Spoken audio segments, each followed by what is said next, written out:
I think I have very little to add what my comrades have said. It's basically that we want this country working for us again. This country has worked for Kenyans in the past. We want it to work again. You'll find that all social support programs that were set up have been bastardized. We had help for poor students. It has been bastardized. You have got NHIF to support the hospitals. It has been bastardized. There are so many things that were supposed to support people. If you take that 104 billion that is being spent on software, what will it do in terms of putting medicine in our hospitals? So this idea that every time we have a problem, we need service, it's used to steal from us, is what we have rejected. And I want to assure you that the struggle for good governance did not collapse. The struggle for good governance continues, and it is in phases. The first phase, the one that fought against the finance bill, was successful. It achieved its goal. And there are many battles lined up by the young people to make sure that we do not end up with a basket case. Kenya is a republic. We are going to keep it as a republic. We are not going to allow anybody to do things that cannot work for a republic. And where I stand, I think IDs that expire is a no-go area, because IDs that expire basically mean that you will be locked out of elections, and they can be used to suppress elections in areas whereby those controlling the power of the state feel they do not have support. Renewal of those IDs will be difficult. So for us, we are here and we are united, and we don't want IDs that expire. We want IDs that are permanent and that can be used for registration of voters and other functions. We are also saying that we have reached a point whereby the taxes are unbearable. Right now, for people who have got salaried income, you'll find that they're paying about 35 to 40% in income tax. So we have gotten to a point whereby people can't pay, and therefore people won't pay. And very soon we are going to have a hashtag, won't pay, can't pay, won't pay. We are going to have a hashtag, can't pay, won't pay, because if you can't pay, then you don't pay. So we're going to boycott taxes. The other thing, there's a lot of theft in the republic, theft of right from the counties to the national government. We also want to start a hashtag and a proper campaign of stop the steal. We want to change from a war on corruption to a war on the corrupt. We want to deal with the corrupt people, smoke them out, and make sure that this country is governed as a republic under the rule of law. And those are the few remarks I would add on what my friends have said. I have nothing more to add, unless you have a question for me. The share thing is arrant nonsense. You have seen the trouble it has caused, and we are going to fight it. We are going to make sure it is quashed, and we go back to NHIF. There was no reason why you can no replaces a good thing with a bad thing. NHIF was working well. NHIF just needed liberating it from corrupt management by allowing competent people to take over, and we'd go on well. But the broadly share thing, but the share thing is basically, as what you have seen already, is a fraud scheme to steal money from the Kenyan taxpayers, from those who pay premiums. And we have said we are going to fight it, and we are going to resist it, and we are going to make sure that it does not succeed in that as part of the campaign which we are going which we have dubbed, the campaign whose hashtag is stop the steal. We are going to stop the steal, and share is part of the steal, and we are going to stop it. The impeachment motion, I think, is arrant nonsense, and I think that we'll wait to see what evidence is tabled, and then a personal will vote according to the evidence and the law. But as regards the issue of impeaching the Kenya Kwanza government, my position has always been that impeach Ruto and get Gachagua for free. The two people waende pamoja. Kama wengine wanasema kufa dere, kufa makanga, si ndio?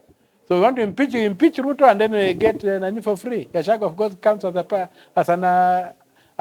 package, as an addition to that. So the point of impeaching Gachagua and leaving Ruto to me makes no sense. Kenya Kwanza government can't govern, they should go.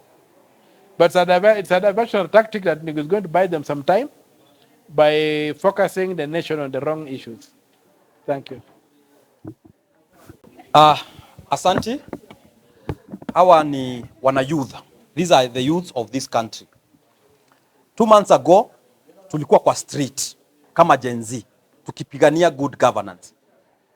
The graves of the young people are scattered in this country. Some of our parents are still mourning their loved ones.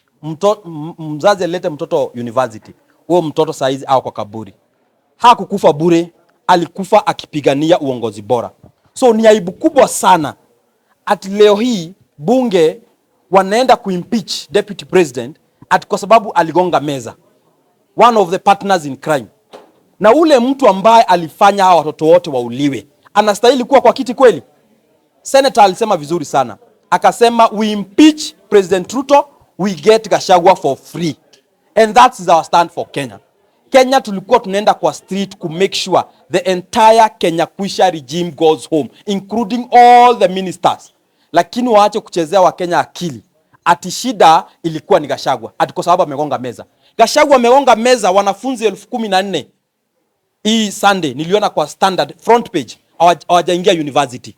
Na hao wanafunzi najua wametoka jamii za watu maskini because of the new funding model. We have a very insensitive man as the president of this Republic of Kenya.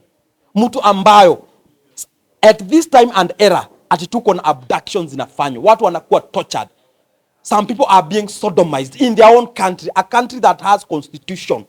Watu wanakuwa sodomized just because they have said we cannot be ruled like animals. I want to say this to the Kenya Kwisha regime. As the young people in our times, we will be ruled by integrity and accountability. We are ready to pay the price, whatever the price. And I want to tell William Samoei Ruto like this. Asidhani the storm imeisha. It is just the beginning. The hopelessness of these young people in this country will come to haunt him. And we want to tell him he can do whatever he wants. He can amaze all the world. But we will not even leave him after 2027 after we take him to Sugoi. We will go back to all he has done. Hii mambo yote amefanya itamfuata mpaka kwa kaburi. He should have the heart of a parent. Yeye ako na watoto. William Samoei Ruto ako na watoto. Leo hii ni Ruto akue amekatakatwa, ako kwa damu anatolewa. Kama mzazi anaweza sikia namna gani? Hao ni watoto wa Kenya. Saa hizi Charlene Ruto akue abducted for 1 month na hapatikani.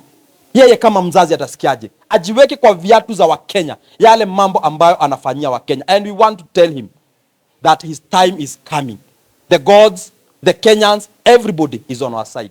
Because we are standing for the just and the just and the just for Kenyans. Saa hizi wa Kenya over 70%, they cannot afford meals. But we have, ati wanatoa Adani, ati inaleta shift, inanunua mitambo ya 105 billion. 105 billion kununua mitambo. What was wrong with NHIF? What was the issue with NHIF? Kwani watu wana wa Kenya wakiwa shenzi kiasi gani? We are so mad as young people of this Kenya. We are so mad. We are not even mad. 2 months ago, we were not mad like we are mad today.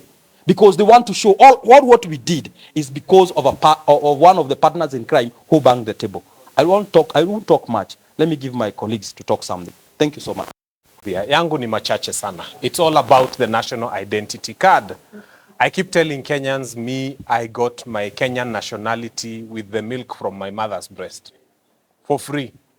And when I became a Kenyan, I don't know why every 3 years my Kenyan nationality has to expire. So this horrible, horrendous, catastrophic idea of an ID expiring every 3 years, I don't know where it came from. And we are saying we don't want to mobilize our young people 2027, only for them to be told that their IDs have expired because they took in 2024 and the election is in 2027. So we are starting a campaign as the young people of this country of saying that we want IDs without an expiry date, because we as Kenyans are not expiring and we have no intentions of expiring. Let me explain to Kenyans, kwa sababu wakati mwingine tukifanya hesabu rahisi, it makes sense. If you are born today and God gives you 80 years, just take 80 years divided by 3 years. What will happen is that you shall renew your ID 26 times. Actually 26.5 times by the time you die. And you shall pay 1,000 shillings every time. It doesn't make sense. We shall be time, energy and money. So we are saying as young people, your ID con expiry date. Here is the next frontier. Watoe tu expiry date before we start doing those other things that we always do. So please, please, please, if you people do listen, expiry date on the ID must be expunged. That is a non-negotiable from young people. Thank you.